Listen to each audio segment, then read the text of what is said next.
Mga kaibigan, mga masigasig na sumusubaybay, mapagpalang araw ng Huwebes sa inyong lahat. September 28 na tayo, 2023. Kumusta naman kayong lahat? Sana mabuting kalagayan ang batid ng araw na ito sa atin. At sana maging mabunga rin ang araw na ito.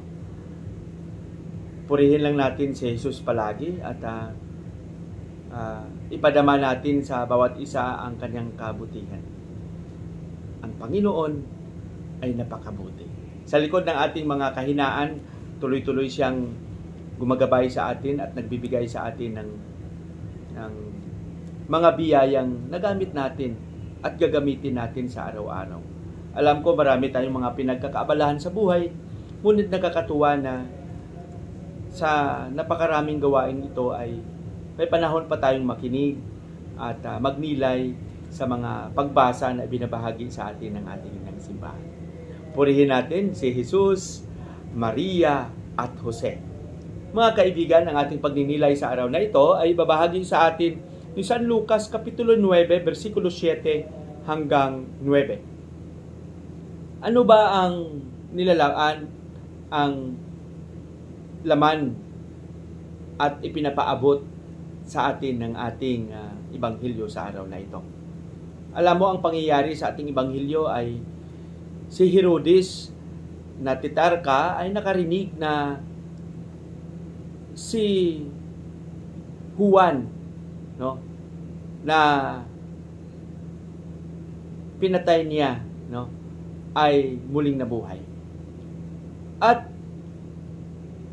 marami ring nagsasabi na naririnig niya na si Elias, no, ang sinasabi niya na muling nabuhay. At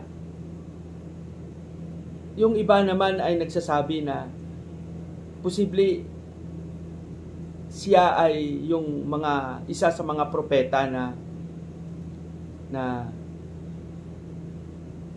bumalik upang magpahayag.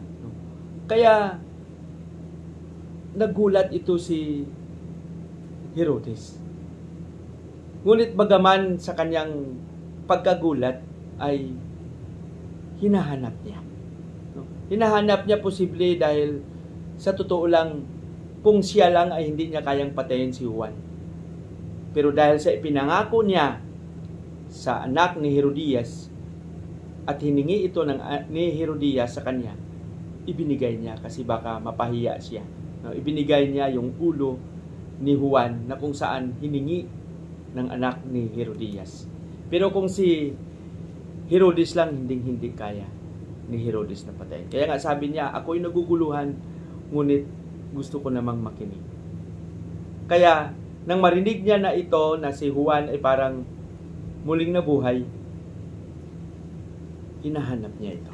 Hinahanap niya dahil hindi yung papatayin niya muli, kundi posible na gusto niya makinig. Siguro sa atin mga kapatid, sa ating buhay, marami rin tayong mga pinagkakaabalahan, maraming mga pangyayari sa buhay natin na nagdala ng malakit, nagdala ng stress, nagdala ng pagod, nagpanlalamig sa atin. Ngunit sa likod ng mga ito ay dumating ba sa ating puso, sa ating isipan na hahanapin din natin si Jesus, no, na magbigay ng kapayapaan sa atin. Yung ating pagdadalo sa banal na Eucharistia, yung mga magandang pinagsamahan na nagdulot ng kaligayahan sa ating sarili. Hinahanap ba natin ito? Hinahanap ba natin si Jesus sa ating mga kaibigan? Hinahanap ba natin si Jesus sa ating mga gawain? Hinahanap ba natin si Jesus araw-araw upang sa gayon ay magdulot ito ng sigla sa ating buhay? Sana patuloy nating hanapin si Jesus saan man tayo.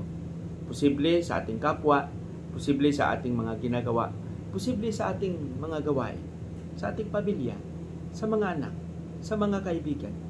Sana magsikap tayo na sa patuloy nating paghahanap sa Kanya, makita natin siya, madama natin siya, at maipadama rin natin sa iba, at maikwento natin na ang Panginoon ay lubhang napakabuti.